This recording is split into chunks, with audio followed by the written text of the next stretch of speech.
निधि जी, राधे राधे महाराज जी। महाराज जी, त्राटक क्रिया करते समय किन किन बातों का ध्यान रखना चाहिए?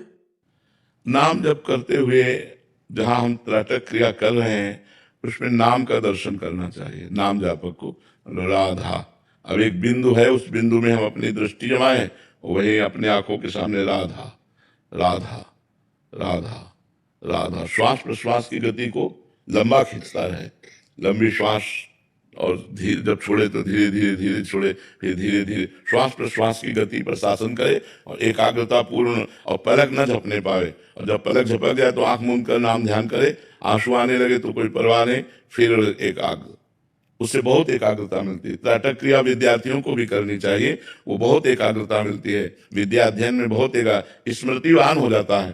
त्राटक क्रिया का मतलब होता है किसी एक बिंदु पर बहुत देर तक देखना बिना पलक झपके, ऐसे सामने हम नाम लिख रहे हैं और उसी में एकाग्र है।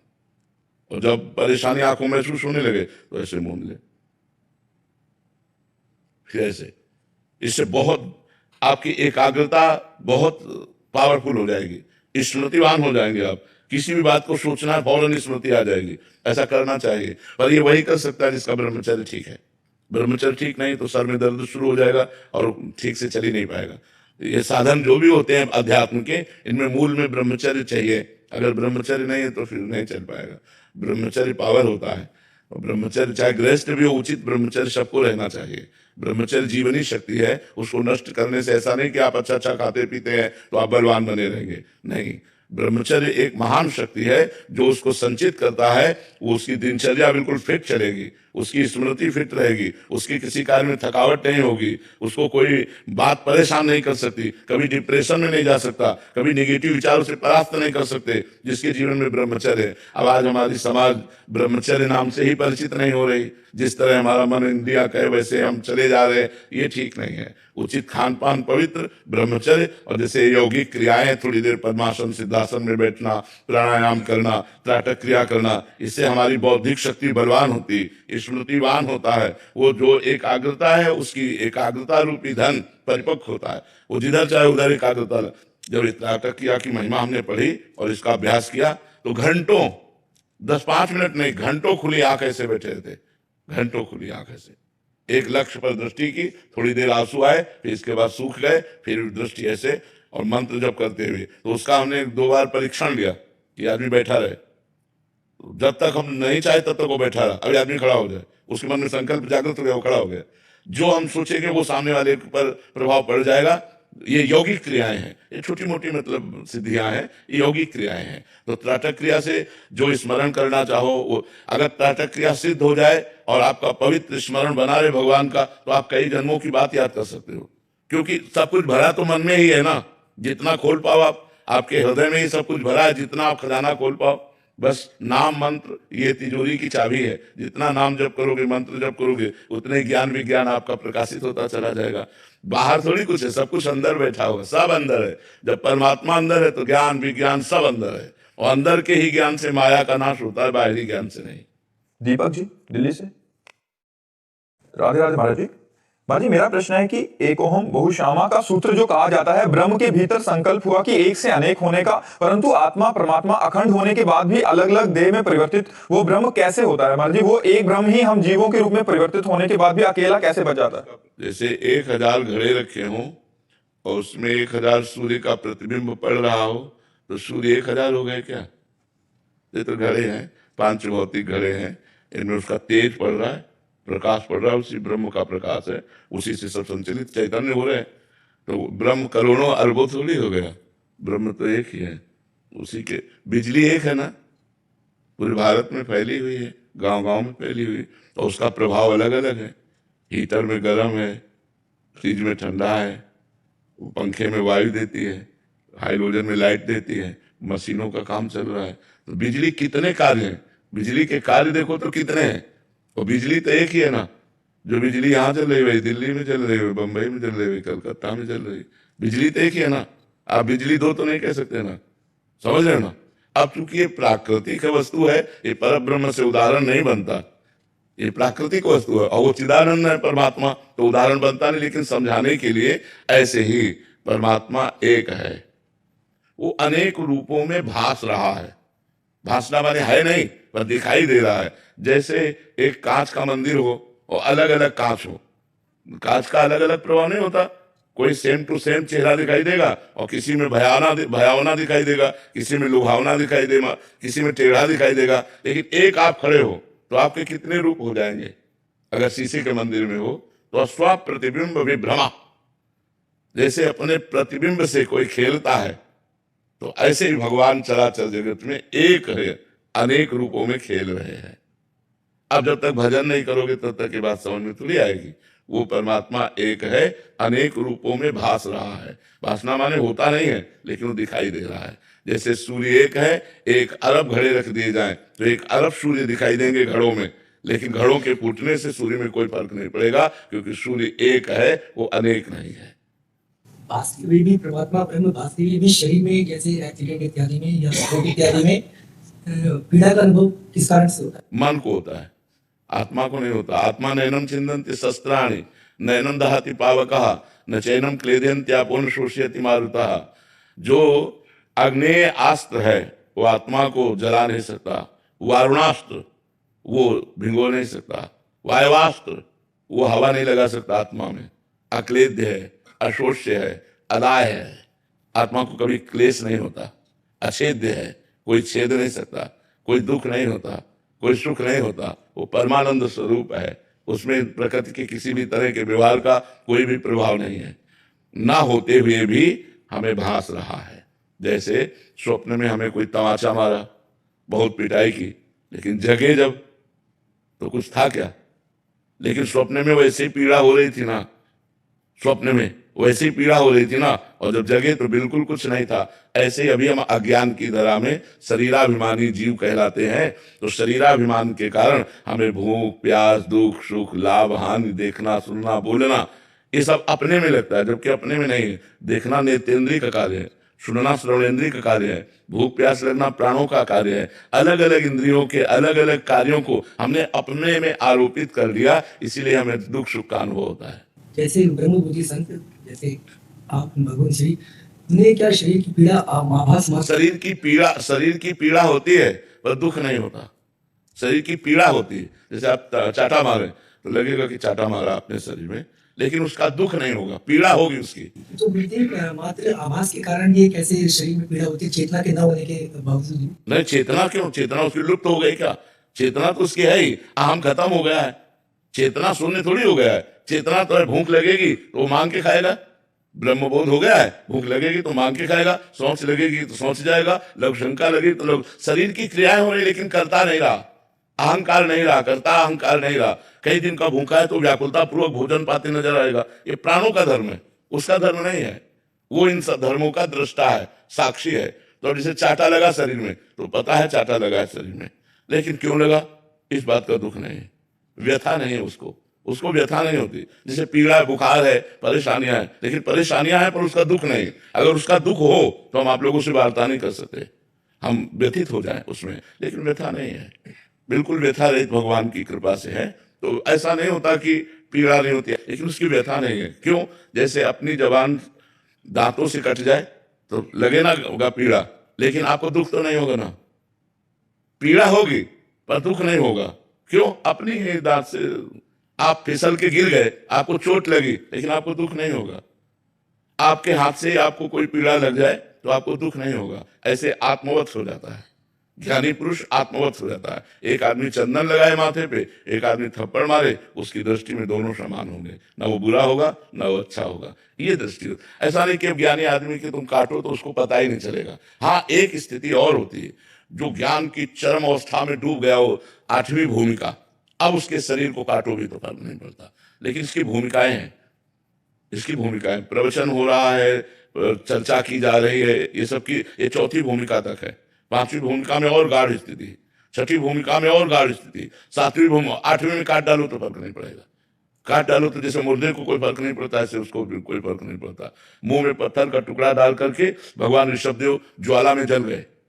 जब अवधूत चर्या दिखाई तो 8वीं भूमिका का जब दर्शन कराया तो मुख में पत्थर का टुकड़ा डाल करके और दावाग्नि में, जंगल की दावाग्नि में प्रवेश कर गए और जल गए, भस्म हो गए स्वतः।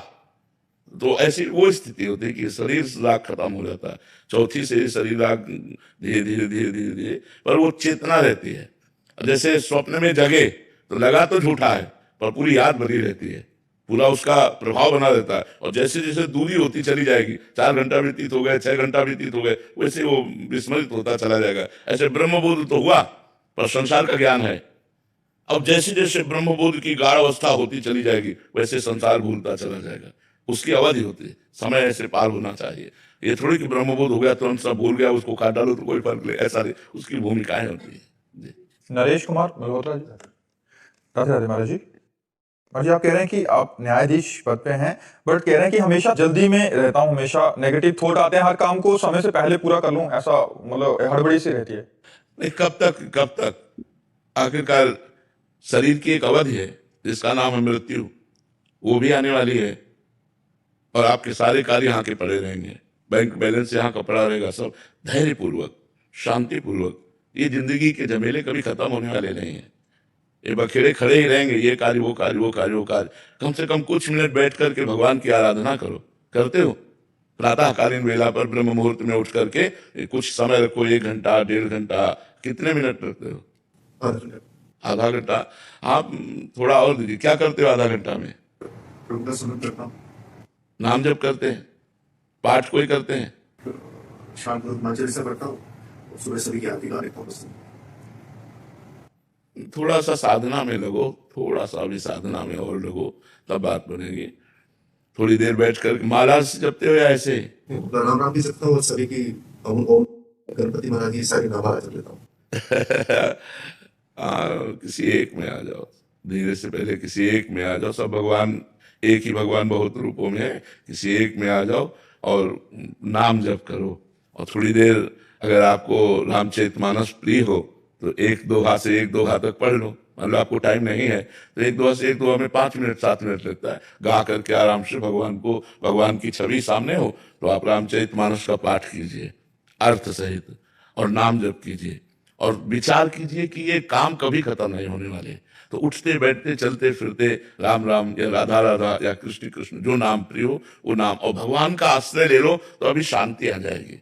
नहीं, कितना कामनाओं की बाढ़ लगी हुई है हृदय में, हमारी कामनाओं की बाढ़ लगी हुई, ये कामना ये कामना ये कभी पूर्ति ही नहीं होने वाली। काम कभी निपटने वाले नहीं, चाहे जितना कर लो आप, ये माया है, कभी निपटने वाले नहीं। थोड़ी शांति, थोड़ा धैर्य। और मनुष्य जीवन का लक्ष्य क्या है?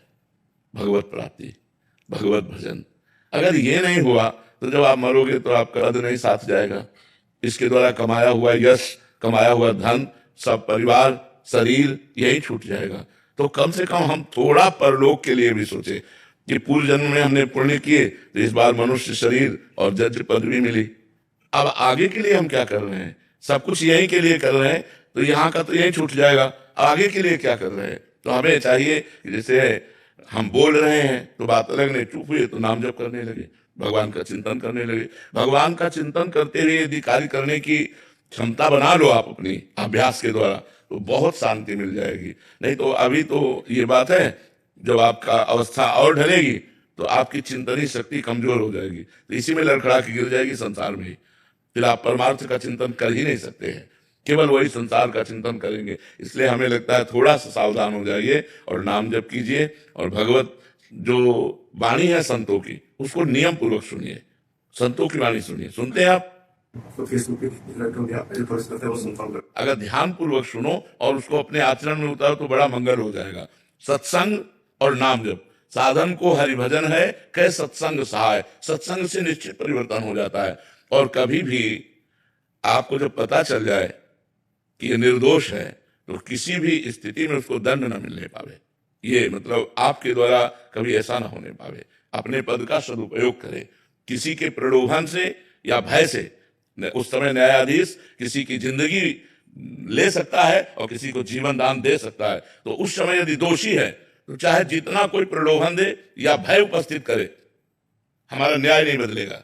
अगर निर्दोष है तो हम कोशिश करें, चाहे जितने उसके साक्ष्य मिल गए हों, साक्ष्य बना दिए गए हों, हम उसे बचाने की कोशिश करें, उसे लंबा घसीटें, टाइम टू टाइम उसको बढ़ाते चले जाए और निर्दोष को हम दया करके दंड रहित रखें और दोषी को बिल्कुल दंड दे, क्योंकि दोषी को दंड मिलेगा तो पवित्र हो जाएगा, वो आगे से अपने आचरणों का सुधार कर सकेगा। इसलिए हमें लगता है अगर हम अपने पद का सदुपयोग करें, भगवान का नाम जप करें और सत्संग सुने तो हमें बहुत लाभ प्राप्त होगा। व्याकुलता बनी रहती।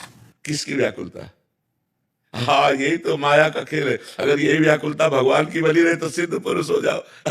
भगवान के लिए कब मिलेंगे, भगवान कब मिलेंगे, ऐसी व्याकुलता हो जाए तो जीवन धन्य हो जाए। अब ये व्याकुलता अर्थ की है या किसकी व्याकुलता है, इसको पहचानिए आप कि अंदर से किसकी व्याकुलता है, क्यों अशांति क्यों है। व्याकुलता अगर भगवान के है तो उसमें परम शांति होती है, तो अगर संसार के तो अशांति होती है।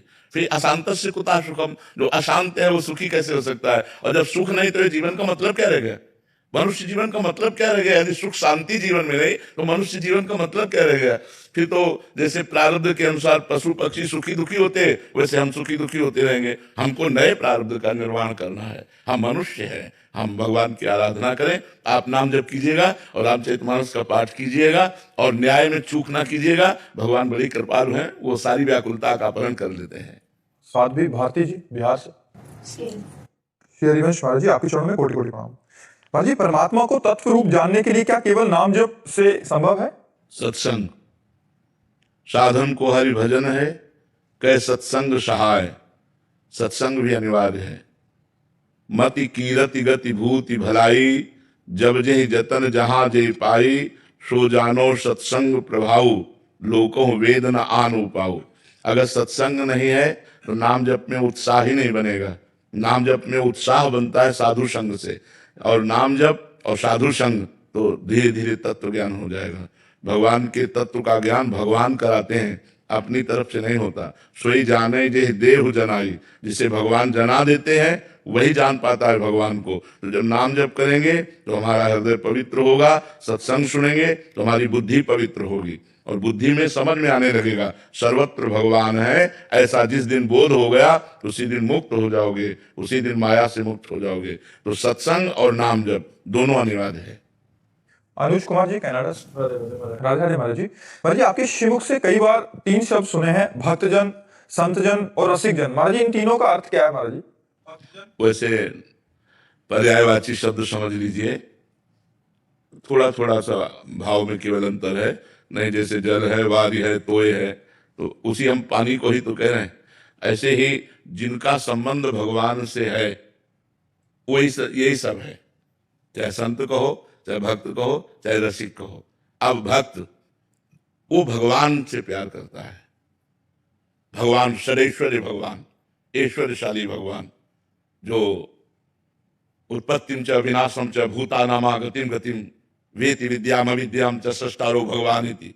जो उत्पत्ति, विनाश, गति, अगति, विद्या, अविद्या सबका स्वामी है। वो इस ज्ञान, ऐश्वर्य, वैराग्य, श्री सबका स्वामी है, वो भगवान। मैं भक्त, भगवान मेरे स्वामी। भक्त का ये संबंध। संत जो समदर्शी हो चुका है, जिसमें दूसरे के द्वारा किए हुए अपमान के बदले में हित करने की भावना आ गई है।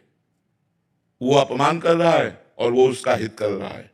जो निर्वैर है, जो समदर्शी है, जो सहनशील है, जो समस्त जीवों के प्रति करुणा रखता है और भगवान में स्थित है, उसे संत कहते हैं। रसिक जो लाडली लाल, यहां भगवत्ता नहीं है, यहां प्रेम का स्वरूप है। प्रेम के खिलौना दो, खेलत है प्रेम खेल, प्यारी जो और प्यारे जो। ये भक्त कभी ऐसा नहीं बोलेंगे। जब भक्त जयकारा लगाएगा तो भगवान की जयकारा लगाएगा। हमारे यहाँ जयकारा लगता है लाल जू कह के, राधा वल्लभ लाल की जय, बाके बिहारी लाल की जय, राधा रमण लाल की जय। ऐसा नहीं कहा जाएगा कि राधा रमण भगवान की जय, नहीं कहा जाएगा। रसिक जन भगवान की भगवत्ता का विस्मरण करके उनके साथ प्रेम खेल खेलते हैं। रसिक वही जिसके हृदय में प्रिया प्रीतम को सुख पहुंचाने के लिए प्रतिक्षण उत्साह। भक्त है तो भक्त 4 प्रकार के हैं। एक अपनी संकट निवृत्ति के लिए भक्ति करता है, एक भगवान से धन प्राप्ति की चाह रखता है, एक भगवान को जानना चाहता है और एक भगवान को जान गया है। 4 प्रकार के भक्त बताए गए। जैसे तो रसिक वही केवल है जो केवल प्रिया प्रीतम को सुख पहुंचाना चाहता है, जो प्रभु को सुख पहुंचाना चाहता है। क्या वस्तु को भोग लगाऊं, कैसे क्या पहना दूं, कौन सा इत्र लगाऊं, आज कौन सी सेवा करूं जिससे हमारी प्यारी रू प्यारे रू को सुख मिले, अपनी चिंता नहीं है। जो अपने विस्मरण को प्राप्त हो चुका है, मैं का विस्मरण कर चुका है और प्रिया प्रीतम के अनुराग से युक्त हो चुका है, उसे रसिक कहते हैं। और जो मैं सहित भगवान की शरण में चला गया है उसे भक्त कहते हैं। और जो समदर्शी है, निर्वैर है, अपमान करने वाले को भी सुख प्रदान करने वाला है, वो संत है। तो संत भक्त रसिक सब उसी परमात्मा से संबंध जुड़ने के कारण ही है। भारत निर्भय जी, पूज्य गुरुदेव भगवान, आप कहते हैं कि हमको ना पकड़ो, हमारी बात पकड़ लो। प्रभु जी, निरंतर नाम जपने एवं आहार शुद्ध रखने तथा आचरण अच्छा रखने की कोशिश करता हूँ, फिर भी जीवन में दोबारा गलत विचार, क्रोध, काम क्यों आ जाते हैं? नहीं, विचार तो आएंगे, क्योंकि अभी चिप खाली थोड़ी हुई है। आज हम डिलीट करना शुरू किया है और लाखों मैसेज काम के हैं, लाखों मैसेज क्रोध के हैं, गंदी बातों के, गंदे विचारों के हैं। तो हम जैसे जैसे जपते हैं राधा राधा राधा, वो निकल रहे हैं और अनेक जन्मों के हैं। इसलिए हमें लंबे समय तक इस गंदगी इसको साफ करना होगा। हमें लड़ाई लंबे समय तक लड़नी होगी, ये 10-5 दिन में खत्म नहीं होगी। हमें लंबे समय तक लड़नी होगी। राधा राधा राधा राधा धैर्य पूर्वक चले तो गंदे विचार आ नहीं रहे, ये गंदे विचार जा रहे हैं। जो हमारे मन में भरे हुए हैं वो जा रहे हैं, हमें ऐसा सोचना चाहिए।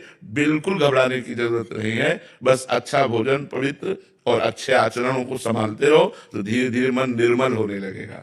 निर्मल कैसे होगा? जब हम कपड़ा धोते तो गंदगी दिखाई देती है कि नहीं? जब हम झाड़ू लगाते हैं तो गंदगी दिखाई देती है कि नहीं? ऐसे मन में झाड़ू लग रही है, अब मन निर्मल हो रहा है तो गंदगी वो सब दिखाई देती है। आप देखो, भजन में जब बैठते हो तब ज्यादा मन चंचल होता है। भजन में जब बैठते हो तो ज्यादा प्रपंच की गंदी बातें लाता है, और भजन ना करो तो ऐसा लगता है कि थोड़ा शांति सी है। और जहां भजन में बैठो तहां वो उद्दंडता शुरू कर देता है। वो उद्दंडता शुरू नहीं करता, उसकी भरी हुई उद्दंडता बाहर निकलती है।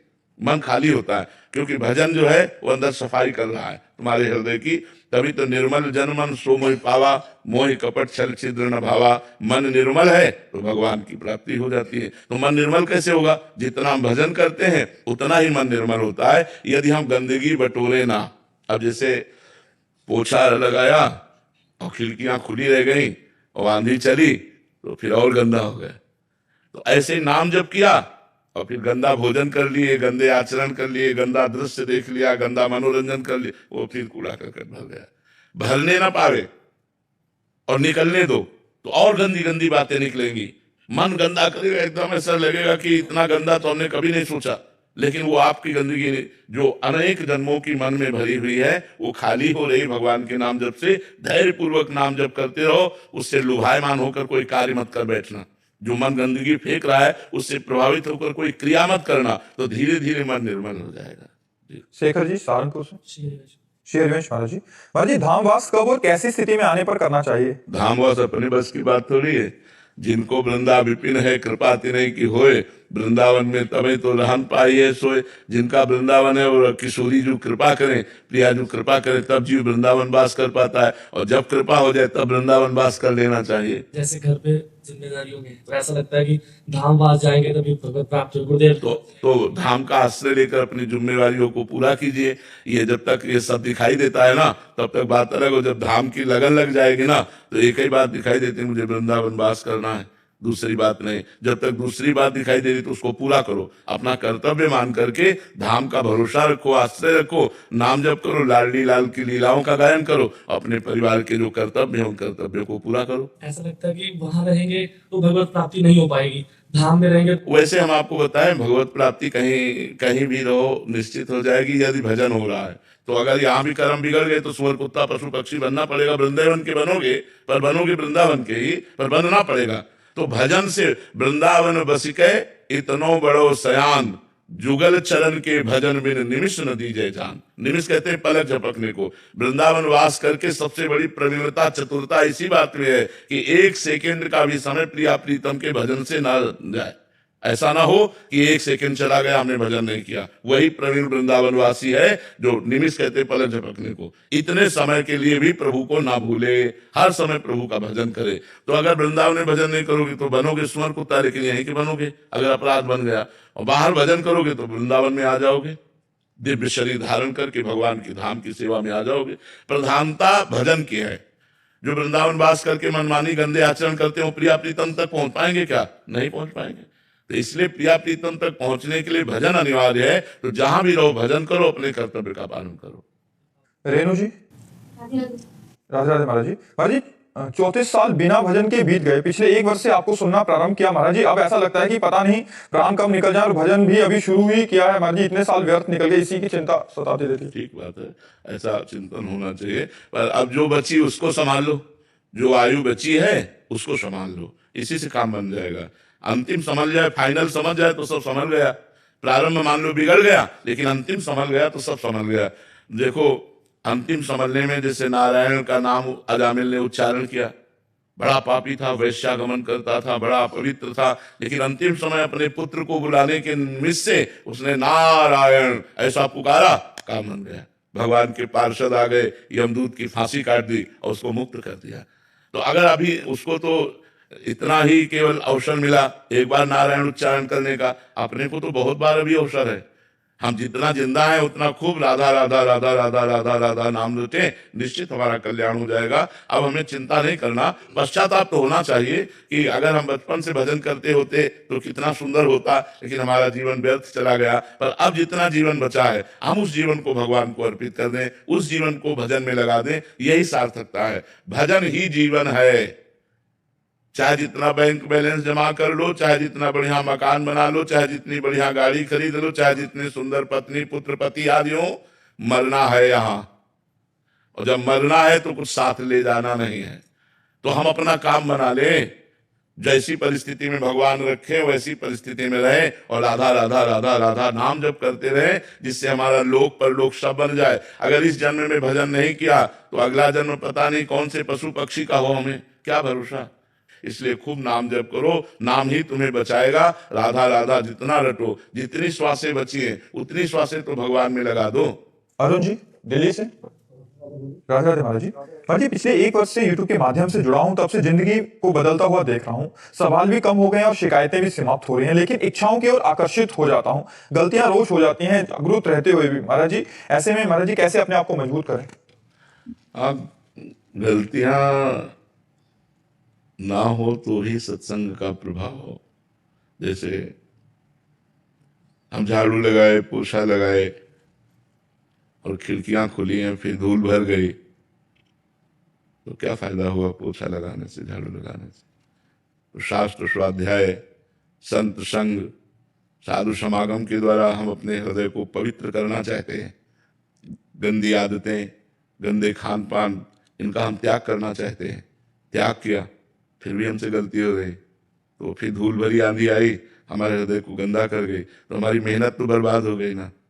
जो हम प्रयास कर रहे हैं उस प्रयास में असफलता हमें प्राप्त हो रही, तो हमको गलतियों को बंद करना होगा। देखो, घड़े में अगर एक छेद हो और हम पानी भरना चाहे तो पूरा नहीं भर पाएंगे। छेद बंद कर दो, एक एक बूंद डालते रहो तो एक दिन घड़ा भर जाएगा। ऐसे ही हमको पहले गलतियों को छोड़ना होगा। जो गलतियां खान पान आचरण में हैं उनको हमें छोड़ना पड़ेगा, क्योंकि वैसे भी आप वयस्क हो चुके हैं। अवस्था जो गलतियों वाली है वो क्रॉस कर चुके हैं। अब आपको कंट्रोल में होना चाहिए, हर इंद्री कंट्रोल में होनी चाहिए, और आप परमार्थ के पथिक बने और जीवन का परम लाभ ले। परमानंद क्या है? परमानंद क्या है? भगवदानंद। हम उधर बढ़े, आखिरकार शरीर छूट ही जाएगा। शरीर छूटने के पहले यदि आगे की व्यवस्था अच्छी नहीं की तो पछताना पड़ेगा। हम तुम सबको जाना है, जाने की तैयारी कर लो। जो पहले से तैयार न थे पछता पछता कर चले गए। नहे रहे न रावण सम अभिमानी, हिरण्याकश्यप संवरदानी। कोई नहीं रहा, सबको काल खा गया। हमारे भी तुम्हारे जीवन को काल नष्ट कर देगा। इसलिए हमको गलतियों से बचाकर अपने जीवन को अब लो नसानी, अब ना नसो, हमें अच्छाई की तरफ बढ़ना चाहिए। हम गलतियों से परास्त तब होते हैं जब हम सहन नहीं कर पाते। हमारा मन बोला कि हमको अमुक चीज खानी है, वो अधर्म युक्त है, नहीं खानी। तू चाहे लाख बार कहे नहीं खानी, नहीं हमें करना। तो अगर आप दस्तखत नहीं करेंगे तो मन आपको परास्त नहीं कर सकता। अंदर ही अंदर वो इतनी व्यथा पैदा करता है हमारे अंदर कि हम सह नहीं पाते और हम उसके दस्तखत कर देते हैं, हाँ मिला देते हैं। अगर धर्मयुक्त मांग है तो हम पूरी करेंगे, और धर्मयुक्त मांग नहीं तो हम तेरी कदापि नहीं पूरी करेंगे, कुछ भी हो जाए। ऐसा हमको निश्चय रखना चाहिए। जब तक आप मन के प्रति कठोर नहीं बनेंगे तब तक गलतियों से बच नहीं सकते। हम लोग मन को बहुत दुलार करते हैं। अगर मन की गलती हम खुला लाने लगे तो अभी सुधर जाए, लेकिन हम छुपाते हैं। हम मन को सपोर्ट करते हैं। अगर मन को सही करना है तो मन की गलती को हमें चौड़े पे लाना होगा, हमें युद्ध करना होगा मन से, हमें थोड़ा हट करनी होगी मन से। जीत जाएंगे, क्योंकि वो आपके पावर से ही पावरवान है। खास बात यह है उसका कोई बल नहीं, वो आपके ही बल से बलवान है। आपने ना और हट कर लिया ना, तो उसको ना में रुकना पड़ेगा। और जहां आपने कहा ना और उसने 100 बार आपको प्रेरित किया हाँ बोलो ना, तो आपको लगता है यार इस शांति से तो अच्छा है भोग ले, इस जलन से तो अच्छा है यार खा ले, इस जलन से तो चलो यार पी लेते हैं। बस यही कमजोरी हमको नरकगामी बना देती है, यही कमजोरी हमको परास्त कर देती है, और जो मनुष्य जीवन का परम लाभ भगवान की प्राप्ति है उससे हम वंचित रह जाते हैं। हमें थोड़ा कठोर बनना होगा अपने मन के प्रति। अपने मन के प्रति क्षमाशील नहीं होना है, दूसरे के प्रति क्षमाशील होना है, अपने मन को दंड देना है। 3 दिन भोजन बंद, उसी को तो दंड मिल रहा है। हम तो अविनाशी के बच्चा है, अविनाशी स्वरूप है। चलो 3 परिक्रमा 1 दिन में लगाओ वृंदावन की। अब वो होश ठिकाने उसके हो गए कि 3 दिन भोजन ही नहीं मिलेगा अगर ये गलती हो गई।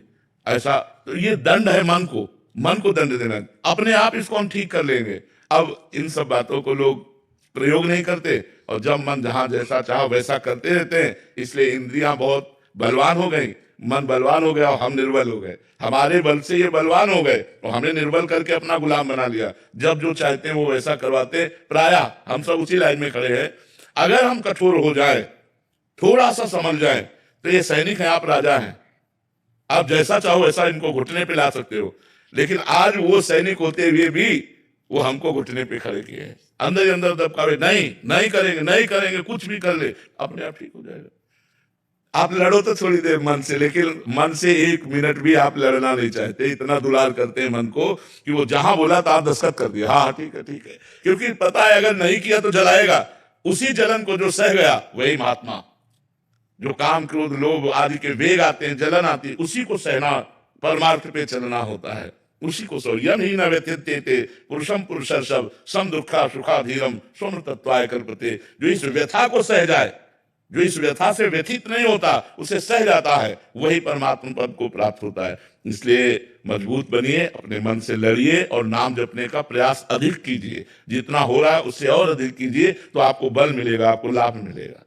मेघा जी जयपुर से। राधे राधे राधे महाराज जी। महाराज जी, आपने कहा है कि साधना में सफलता के लिए अधिक समय एक आसन पर बैठना, सुखासन में बैठना आदि से विशेष लाभ प्राप्त होता है और चित्त भी जल्दी एकाग्र होता है। परंतु यदि किसी का शरीर रोगी हो, सामर्थ्य ना हो 1 घंटा बैठने की, तो ऐसे में कैसे? सोफा आदि का, कुर्सी आदि का आश्रय ले लें। अगर मान लो आसनों पे नहीं बैठ सकते, अब जैसे हमारी किडनी खराब है तो हम आसनों पे अब नहीं बैठ सकते। पहले तो काफी 6-6 घंटे एक आसन पर बैठे, अब आसन पर बैठने की सामर्थ्य नहीं। तो देखो ऐसे से तकिया लगाए हुए ऐसे बैठे हैं। अब ऐसे हम बैठे हैं, एक पैर नीचे कर लिए, आराम मुद्रा में हो गए, भजन कर रहे हैं। हमको भजन से मतलब है। अगर हमारा आसन में बैठने का नहीं होता तो हम पैर फैला लिए, सोफा में आराम से बैठ गए, अपने बिस्तर में बैठ गए, जैसे बना वैसे, और हम भजन करें। मुख्य बात भजन है। आसन आदि से भजन में सहयोग होता है, क्योंकि जैसे हम एकाग्र होकर शांत बैठे तो हमारी इंद्रियां, मन सब धीरे धीरे शांत होंगी। ऐसे बैठने, मेरुदंड सीधी करने से सुषुम्ना नाड़ी खुली रहती है, जिससे हमारे ध्यान और भजन में बड़ा सहयोग बनता है। ऐसे बैठने से वो बंद हो जाती है मेरुदंड। जब कभी योगी, किसी संत महात्मा योगी को देखिए तो आपको ऐसे मिलेगा, मेरुदंड एकदम 90 अंश का कोण, बिल्कुल सीधा ऐसे। ये इस स्थिति में सुषुम्ना नाड़ी खुली रहती है, और सुषुम्ना नाड़ी भगवदानंद प्रदान करने वाली होती है। तो अधिक समय तक प्रायः लोग मेरुदंड को टेढ़ा करके बैठते हैं, पर साधना में मेरुदंड सीधी की जाती है। अब शरीरों की वो स्थिति नहीं रह गई। High blood pressure, low blood pressure, sugar, क्या क्या सब लोगों के प्रायः हो रहे हैं रोग, क्योंकि मेहनत कोई कर नहीं रहा। रोगों का कारण जानते हो? व्यायाम न करना। मेहनत ना होना।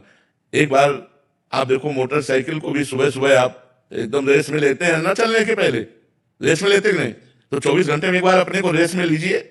हाँ, उसमें जैसे ट्रेडमिल आदमी है, दौड़िए, आप थोड़ा सा शरीर को आप स्वस्थ रखने के लिए व्यायाम कीजिए। तो अब मेहनत तो रह नहीं गई कि जैसे माताएं बहनें घर में चक्की पीसती थी और कुआं से पानी निकालना बड़ी मेहनत वाले काम थे। अब कुछ रह नहीं गया, बटन दबाओ, पानी टंकी में भर गया और चक्की से आटा पिसवा लो। और जो थोड़ा सा धनी पुरुष है, धनी लोग हैं, तो अब मशीन आ गई रोटी बनाने वाली। तो अब जब मेहनत शरीर में नहीं रह गई तो अब पेट फूल रहे हैं, अब शरीर में शुगर हो रहा है। नहीं, किसान आदमी को कभी शुगर, कभी ब्लड प्रेशर, कभी दिल की बीमारी, कभी नहीं, कभी नहीं। 10 रोटी जो है वो 1 लीटर मठा के साथ खाई और 2 घंटे 4 घंटे फावड़ा चलाया, फिर भोजन किया। बता, दिन में 3 बार भोजन किया और बैल जैसी ताकत शरीर में, और कभी कोई रोग नहीं, क्योंकि मेहनत कर रहे हैं। अब मेहनत तो बची नहीं। तो हमें लगता है कि सबको कम से कम 3 किलोमीटर सुबह चलना चाहिए रफ्तार से। अगर आपको चलने का ऐसा कोई ना हो तो आजकल ट्रेडमिल चल गई, खुली छत पे ट्रेडमिल रख करके और उस पे 2-3 किलोमीटर 4 किलोमीटर चले, थोड़ा सा दंड बैठक मारे, थोड़ा सा व्यायाम करे, जिससे शरीर स्वस्थ रहे। अब तो आज लोग अस्पताल जाना पसंद करेंगे, लेकिन उन्हीं पैसों से फल फ्रूट खा करके व्यायाम करना पसंद नहीं करेंगे। तो अगर आसनों पे नहीं बैठ सकते तो सोफा आदमी में बैठ जाओ, लेकिन कोशिश करो कि हमारा भजन बन जाए, हमारा नाम जप हो जाए, इसी से जीवन सार्थक होगा। वरुण जी, यस राधे राधे। महाराज जी, राधे राधे। महाराज जी, मेरी माता जी आपकी कृपा से वृंदावन में साध्वी का जीवन व्यतीत कर रही है और मैं अमेरिका में गृहस्थ जीवन में हूँ। महाराज जी, आप कह रहे हैं कि आपके मन में बड़ी दुविधा है कि मैं अपनी माता जी को अकेले छोड़कर अमेरिका में रह रहा हूँ, पर उनकी सारी धन आदि से सहायता कर सकता हाँ, हूँ, बहुत शारीरिक ठीक है। मदद नहीं कर पा रहा। जब तक उनका शरीर स्वयं काम कर रहा है तब तक ये करते रहेगा, और जब शरीर काम ना करे तो ऐसा या तो व्यक्ति रख दीजिए, कोई रिलेशन वाला ऐसा व्यक्ति रख दीजिए जो उनकी सम्यक सेवा कर सके, या फिर आप कृपा करके अपनी माँ की उस समय सेवा संभालिए जिस समय वो अपने शरीर की सेवा करने लायक ना हो। जब तक शरीर की सेवा करने लायक है तब तक धन आदि के सहयोग देते रहिए, और जब शरीर अस्वस्थ हो जाए तो आप स्वयं सेवा संभालिए, पर वृंदावन से उनको मत ले जाइएगा। वो विरक्त है। मेरे को बस ये है कि मेरे आने से यहाँ पे वो मेरे मुंह में ना पड़ जाए, बस मैं उनको वो मुंह नहीं चाहता उनके लिए कि वो अपने पास से। हाँ, लेकिन देखो, मोह का नाश तो आने ना आने से नहीं होता है, मोह का नाश भगवान की कृपा से होता है। आप पास रहो और भगवान की कृपा है तो उनको मोह नहीं होगा, और आप दूर रहो, सालों ना मिलो, तो भी वो रोज चिंतन आपका करेंगे।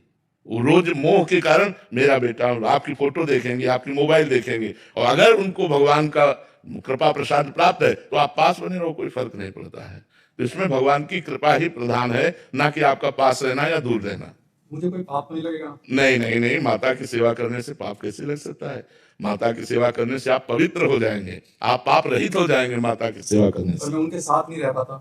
कोई बात नहीं, अभी जब तक उनका शरीर काम कर रहा है तब तक आप उनको सहयोग करते रहिए, और जब शरीर काम न करे तो आप आना, उनको मत ले जाना, आप उनकी सेवा करना। बहुत सुंदर है, धन्यवाद है कि आप अपने ऐसी माँ की जो विरक्त है उनकी सेवा कर रहे हैं। प्रतीक्षा शर्मा जी, राजस्थान। राधे राधे महाराज जी। महाराज जी, आप एक बार प्रतीक्षा शब्द का महाराज जी अर्थ समझना चाह रहे थे। इनका नाम ही प्रतीक्षा, जब पूछते हैं तो हमको बता नहीं पाते। तितिक्षा शब्द का अर्थ होता है गर्मी, सर्दी, गाली, अपमान, निंदा, हानि, दुख सबको सहना। जो सहनशील है उसे तितिक्षावान कहते हैं। भगवान ने गीता जी में कहा है, मात्रा स्पर्शास्तु कौन्तेय शीतोष्ण सुख दुखदा आगमा पायनो अनित्यास्तास तितिक्षस्व भारत। तितिक्षस्व, तितिक्षा माने होता है सहनशील, जो हर प्रकार की विरोध को, अपमान को, निंदा को, दुख को, सर्दी, गर्मी, बरसात, सबको जो सह ले, भूख प्यास सबको जो सह ले, उसका नाम तितिक्षु है। तितिक्षु ये बहुत बड़ा, सन्यासियों को कहा जाता है, संतों को कहा जाता है, बड़े तितिक्षावान है, मतलब सहनशील है। गर्मी, सर्दी, बरसात, सब भूख प्यास, मान अपमान सब कुछ बर्दाश्त कर गए, उन्हें तितिक्षा कहते हैं, उसे तितिक्षु कहते हैं। बहुत बड़ा शब्द है यह अध्यात्म में, तितिक्षा। इसके बिना कुछ नहीं होता। ये बहुत बड़ा अस्तित्व रखता है अध्यात्म में, तितिक्षा। भगवान ने जब संतों की महिमा का वर्णन किया तो सबसे पहले इसी शब्द का प्रयोग किया कपिल भगवान ने, तितिक्षवा कारुणिका। पहले तितिक्षवा, तितिक्षवा माने सहनशील, जो सहनशील है वही महात्मा है, जो गर्मी सर्दी मान अपमान दुख सुख लाभ हानि सब द्वंद्वों को सह रहा है शांत होकर के, वही भगवान का परम प्यारा भक्त है, वही संत है, वही महात्मा है, वही ऋषि है, वही मुनि है। तो तितिक्षा शब्द अध्यात्म में बहुत बड़ा अस्तित्व रखती है। जिसके जीवन में जितनी तितिक्षा है उतना ही महान संत, चाहे वो गृहस्थ में हो चाहे विरक्त में हो। संत का मतलब केवल कपड़े से नहीं होता, पैंट शर्ट में भी संत हो सकते हैं, पैंट शर्ट में भी संत हो सकते हैं, धोती कुर्ता में भी संत हो सकते हैं, स्त्री भी संत हो सकती है। संत का तात्पर्य है जो उन लक्षणों से युक्त हो। वेश है और लक्षण नहीं है तो पाखंड है, और वेश नहीं है और लक्षण है तो संत है।